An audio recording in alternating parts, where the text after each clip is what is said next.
یا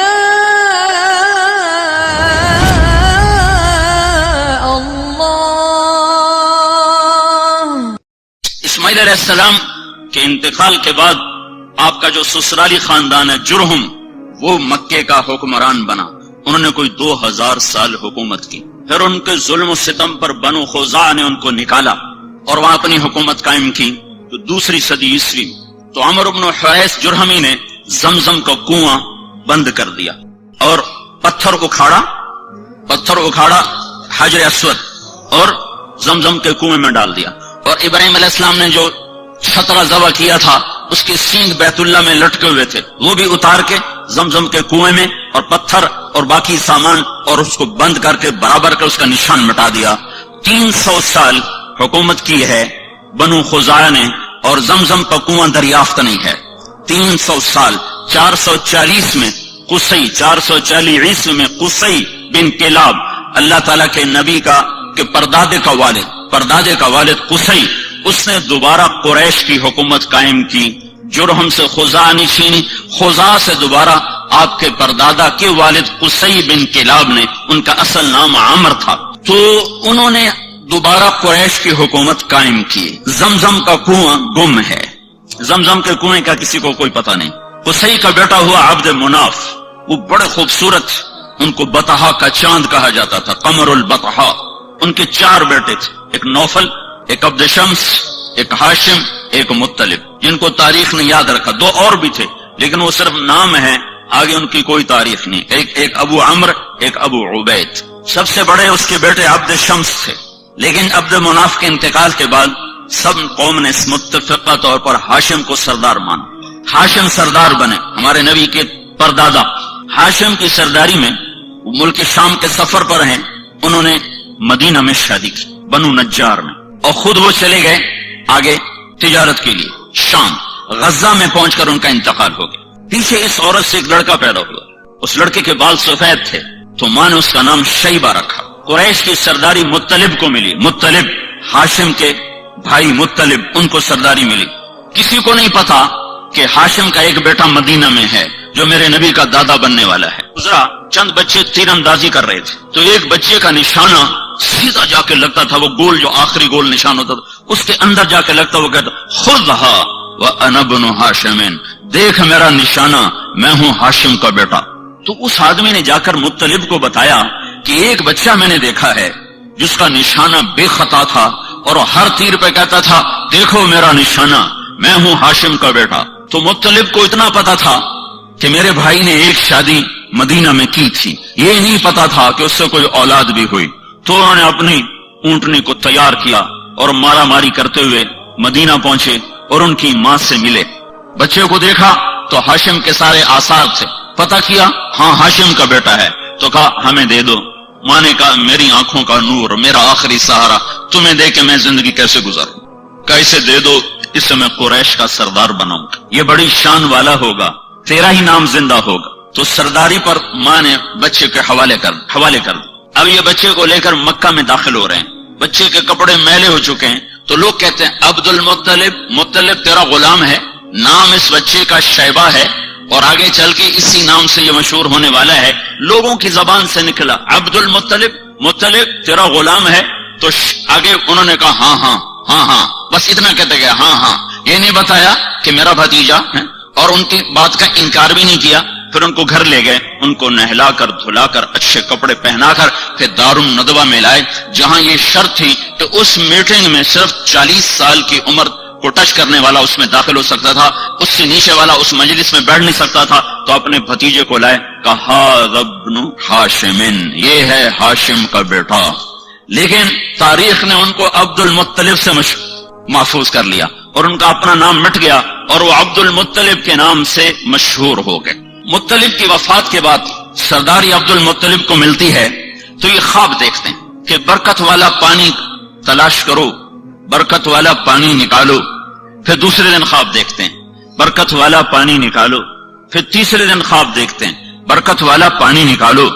تو تیسرے دن یہ کہتے ہیں وہ پانی کدھر ہے، پانی کہاں ہے؟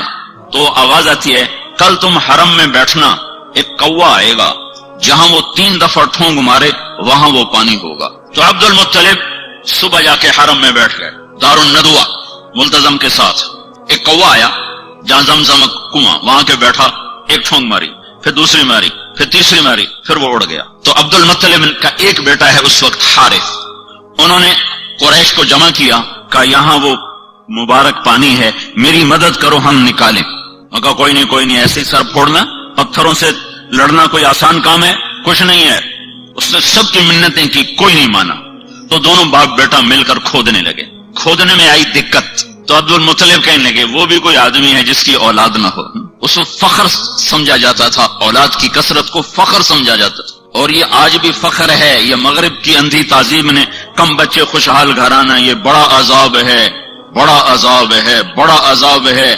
جاؤ دیکھو، وہ دیکھ رہے ہیں ان کی نسل ختم ہو رہی ہے اور مائنس میں جا رہی ہے، مائنس میں جا رہی ہے. اللہ کی تقدیر سے لڑنا اپنا ماتھا پھوڑنے والی بات ہے. تو وہ کہنے لگے آج قریش میرا ساتھ نہیں دے رہے، اگر اللہ نے مجھے 10 بیٹے دیے اور 10 کے 10 جوان ہو گئے تو میں ایک کو اللہ کے نام پہ ذبح کر دوں گا. یہ منت مانی اس تنگی کو دے کر کہ کوئی ساتھ دینے والا نہیں ہے. تو کرتے کرتے کرتے کنویں کے آثار ظاہر ہو گئے اور اس میں سے سامان نکلنا شروع ہو گیا. وہ حجر اسود نکل آیا اور وہ سینگ نکل آئے. تو سارے قریش آ گئے، عبد المطلب ہمیں کنویں میں حصے دار بناؤ. سب دفع ہو جاؤ، کسی کا کوئی حصہ نہیں، اب یہ صرف میرا ہے اور میری اولاد کا ہے. تو باپ بیٹا نے مل کر زمزم کا کنواں جاری کیا، جس کو بند ہوئے کوئی 300 سال سے زیادہ گزر چکا تھا. دوسری صدی عیسوی میں بند ہوا ہے اور جا کر پانچویں صدی عیسوی میں جا کر وہ زندہ ہوا ہے. تو بیچ میں کچھ 300-350 سال یہ کنواں بند رہا. تو عبد المطلب کو اپنی منت یاد تھی، اللہ نے اسے حارث دیا، زرار دیا، عباس دیا، قسم دیا، زبیر دیا، مقوم دیا، عبد العزہ دیا، عبد الدار دیا اور عبداللہ دیا. اور 10 پورے ہو گئے، 10 پورے ہو گئے تو سارے جوان ہو گئے.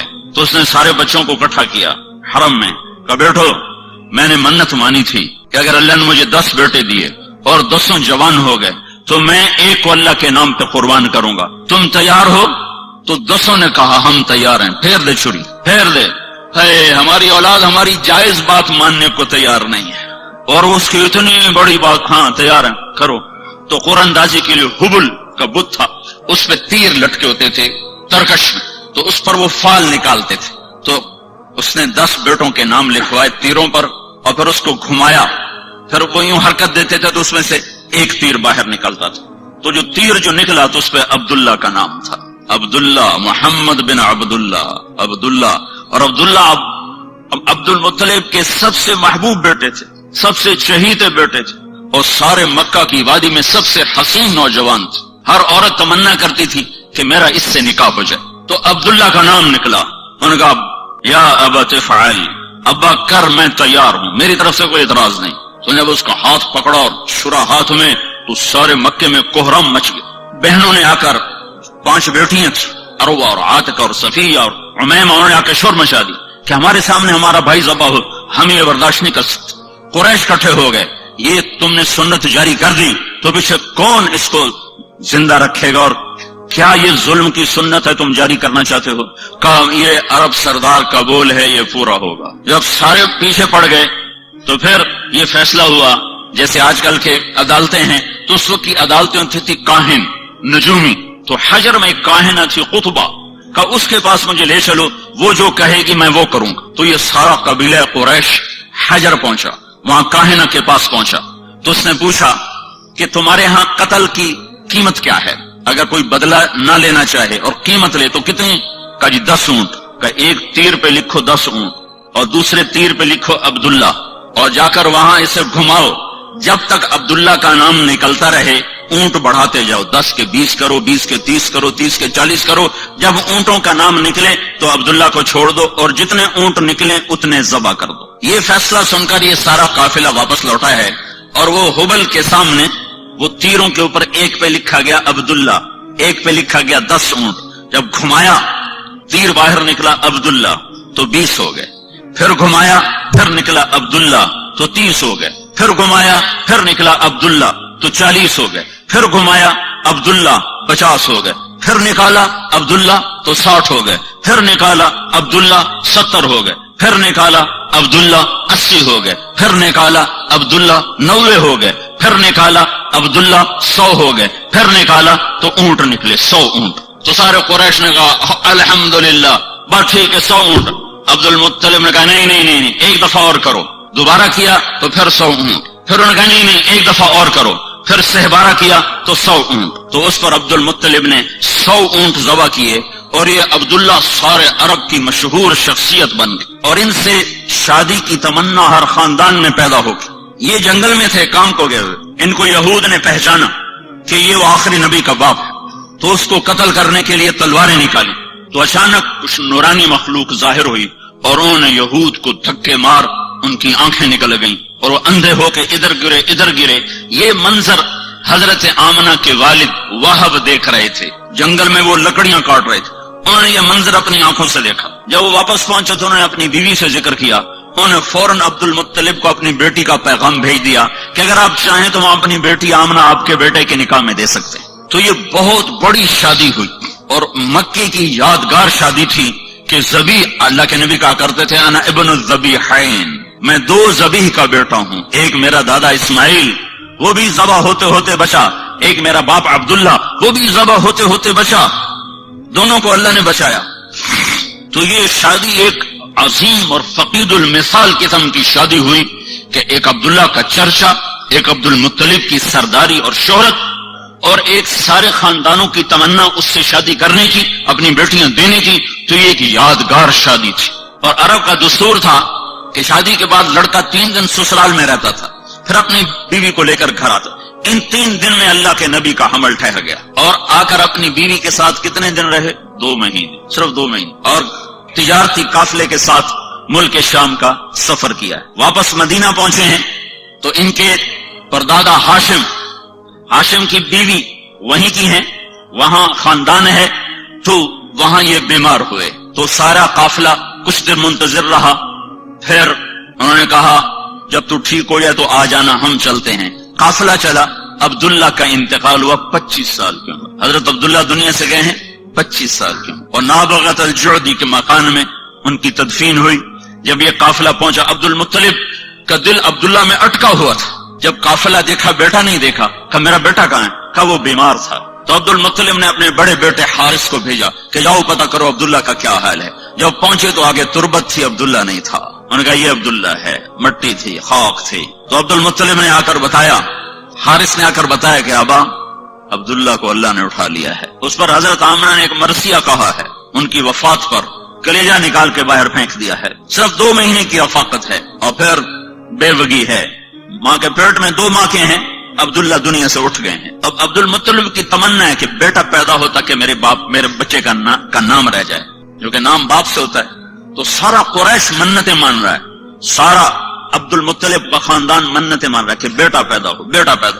تو اللہ نے جب بچہ دیا 12 ربیع الاول 22 اپریل 571 عیسوی، 1 جیٹھ 628 وکرمی، صبح کے 4:20 پر آفتاب نبوت طلوع ہوا ہے. ابو لہب کو جا کر ان کی باندی نے بشارت دی کہ آپ کو مبارک ہو، آپ کے بھائی کا نام زندہ ہوگا، ثویبہ. تو ابو لہب نے اس خوشی میں اپنی باندی کو آزاد کر دیا. ایک دن ابو لہب کو کسی نے خواب میں دیکھا، پوچھے تیرے ساتھ کیا ہو رہا ہے؟ کہ جہنم کی آگ ہے، ہر پیر کو 1 ناخن کے برابر پانی کا قطرہ پینے کو دیا جاتا ہے. ثویبہ کو آزاد کرنے میں جو میں نے عبداللہ کے محمد کے پیدا ہونے پہ جو خوشی منائی تھی، اس کے سلے میں 1 قطرہ پانی ہر پیر کو پلایا جاتا ہوں. تو کتنے ارمانوں سے یہ گھر بنا اور کتنی جلدی ٹوٹا ہے، کتنی جلدی ٹوٹا ہے. 2 مہینے بھی آباد نہیں رہا، ٹوٹا ہے. اب بچہ پیدا ہوا ہے تو اس کو باپ کا نہیں پتا ہے. کیا وہ نہیں پوچھتے ہوں کہ میرا باپ کون ہے؟ اور 4 سال رہے حوازن میں، بنو سعد میں. پھر ماں کے پاس آئے، 6 برس کے ہوئے تو ایک عرصہ گزر گیا تھا. تو حضرت آمنہ نے عبد المطلب سے اجازت چاہی کہ میں اپنے خامند کی قبر کی زیارت کرنا چاہتا ہوں اور اپنے سسرال ننہال سے ملنا چاہتا ہوں. تو عبد المطلب نے اجازت دے دی. 2 اونٹوں پہ یہ قافلہ چلا ہے، ایک اللہ کا رسول ہے، ایک ام ایمن آپ کے والد کی خادمہ ام ایمن، نام ان کا برکت تھا، مشہور ام ایمن تھی، ایمن کی والدہ، حبشی عورت تھی یہ، اور ایک حضرت آمنہ. یہ 3 افراد کا قافلہ مدینے پہنچا ہے اور نابغہ کے گھر میں اترا ہے. تو آپ تصور کرو جب پہلی دفعہ اللہ کے نبی باپ کی قبر پر گئے ہوں گے، کیا تصور کیا تاثر ہوگا اس وقت اللہ کے نبی کا، اور آمنہ کا کیا حال ہوا ہوگا۔ آمنہ 25 سال کی ہو چکی اب، اور ماں اور بیٹا، اور آگے تربت ہے، قبر ہے، کیا باتیں ہوئی، کیا گلے ہوئے، کیا شکوے ہوئے، ان کو تاریخ نے محفوظ نہیں کیا ہے، نہ کسی مورخ کے قلم نے ان کو پکڑا ہے۔ ہم تصور اور تخیل میں دیکھ سکتے ہیں کہ ایک جوان بیوہ معصوم بچے کو لے کر پہلی دفعہ جب خامند کی قبر پر گئی ہوگی تو اس کی زبان سے کیا کیا مرثی اور کیا کیا نوحے نکلے ہوں گے، اور اس کے دل نے کیا انگنت کہانیاں اپنے اندر ہی اندر دہرائی ہوں گی اور سنائی ہوں گی۔ 1 مہینہ وہاں قیام کیا ہے، 1 مہینہ کے بعد یہ قافلہ واپس مدینے کو چلا ہے، اور ابوا کے قریب پہنچ کر اچانک جیسے حسیب کی ماں کو اچانک موت نے پکڑا، حضرت آمنہ کو موت نے اچانک پکڑا ہے۔ کوئی بیمار نہیں ہے، کچھ نہیں ہے، بیمار ہوتی تو سفر کرتی، اس وقت کا سفر کوئی موٹر پہ تھا، اونٹنی کا سفر تھا، اچانک موت نے پکڑا ہے۔ اور میں نے سن 2000 میں جا کے قبر کی زیارت کی تھی، ابوا کے جنگل میں وہ قبر ہے، ایک رہبر ویسے کوئی نہیں جا سکتا، قدرت مہربان ہوئی ایک رہبر مل گیا، اس کی وساطت سے ہم اندر گئے۔ ابوا کی بستی سے کچھ 4-5 کلومیٹر ایک سڑک نیچے پہاڑوں میں جاتی ہے، اس کے بعد وہ ہمیں کہاں لے گیا کچھ پتہ نہیں، صرف وہ اپنی یادداشت کی سڑک پہ چل رہا تھا، اور ہمارے پاس ایک عرب کی جیپ تھی، اس میں ہم سوار تھے، اوپر نیچے ٹھوکریں کھاتے ادھر شام ہو رہی تھی، تو وہاں ایسے نوکیلے پہاڑ ہیں، اس طرح ان کی سب پہاڑوں کی جو نوکیں یوں، اور ان کی اونچائی پر جتنی یہ آپ کی مسجد کی چھت ہے اتنی اونچائی، بڑے پہاڑ نہیں، اتنے پہاڑ ہیں۔ ایک پہاڑ کے اوپر 20 بائی 20 یا 15 بائی 15 کا فرش، قدرتی فرش پہلے سے بچھا ہوا تھا، وہاں وہ قبر تھی۔ وہ پتہ نہیں اس وقت بدوؤں نے بنایا یا پہلے سے اللہ تعالیٰ نے وہ بنا کے رکھا تھا کہ یہاں محمد مصطفیٰ کی ماں کو جگہ دی جائے گی، تو وہاں اچانک موت نے پکڑا ہے، اور آپ اپنی ماں کے سرانے بیٹھے تھے اور خوف زدہ تھے، اور اپنی ماں کو بلاتے آگے جواب نہیں آتا تھا، پتہ نہیں کیا تکلیف ہوئی، اللہ ہی جانے۔ مجھے ایسے خیال آتا ہے کہ دل کی تکلیف ہوئی ہوگی، جو اچانک جو موت آئی تو یہ خیال آتا ہے کہ غالباً وہ بولا بھی نہیں جا رہا تھا، تو وہ یہ ساری نشانیاں کٹھی کٹھی کر کے مجھے ایسے تصور قائم ہوتا ہے، کوئی پکی بات کوئی نہیں ہے، بہرحال موت تھی، بیماری جو بھی تھی، تو آپ اپنی ماں کو بلاتے، ماں، تو ایسے دیکھتی اور آنکھیں جھکا لیتی، پھر جیسے بجھتی شمع بھڑکتی ہے تو انہوں نے اپنی ساری طاقت کو جمع کر کے کہا، کل حی میت وکل جدید بال، ہر زندہ نے مرنا ہے اور ہر نئی چیز نے پرانا ہونا ہے۔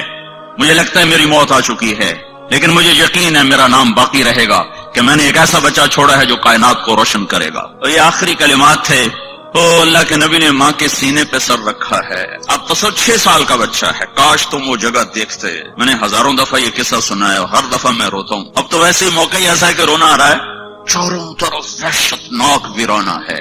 سن 2000 میں اتنی وحشت تھی تو 14 صدی پہلے وہاں کیا وحشت ہوگی، اور 6 سال کا بچہ ماں کے سینے پہ سر رکھا ہوا ہے، اسے نہیں پتا موت کیا چیز ہے، پہلی موت دیکھی ہے، لہٰذا وہ حیران ہے کہ میری ماں بولتی کیوں نہیں، تو کہتا ماں تو بولتی کیوں نہیں، کس نے قبر کھودی یہ اللہ جانتا ہے۔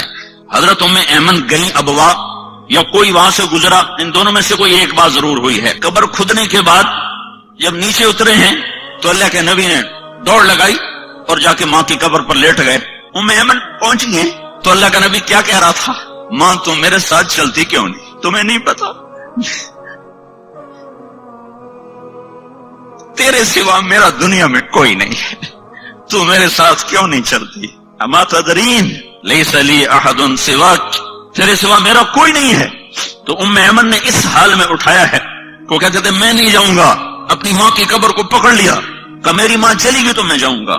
6 برس، حسیب تو 22 برس کا نوجوان ہے، میرا نبی تو صرف 6 سال کا تھا، اس کے تو کوئی کاروبار نہیں تھے، اس کی تو کوئی جائیداد نہیں تھی، آگے یتیمی کا کالا اندھیرا چھایا ہوا ہے، مکے تک کچھ نہیں کھایا پیا، 2 راتیں 2 دن کا سفر باقی ہے، کچھ نہیں کھایا پیا، اور وہاں جا کے بھی کھانا پینا چھوڑ دیا، سارا دن کچھ نہیں کھاتے تھے، زمزم کے چند گھونٹ پی لیتے تھے اور الگ چھپ کر کے بیٹھے رہتے تھے۔ 6 سال کے بچے کو نہ ماں ملے نہ باپ ملے، اس کی کیا زندگی ہوگی؟ ہو کون والضحى واللیل اذا سجا، مجھے قسم ہے تیرے روشن چہرے کی، مجھے قسم ہے تیری سیاہ زلفوں کی، جس کے چہرے کی قسمیں اٹھائے، جس کی زلفوں کی قسمیں اٹھائے، جس کے بول کی قسم اٹھائے، وقیلہ یا رب ان هؤلاء قوم لا یؤمنون، جس کے وجود کی قسم اٹھائے، لعمرک، مجھے تیری جان کی قسم، جس کے شہر کی قسمیں اٹھائے، جس کو حبیب اللہ کا ٹائٹل دے، رحمت للعالمین کا خطاب دے،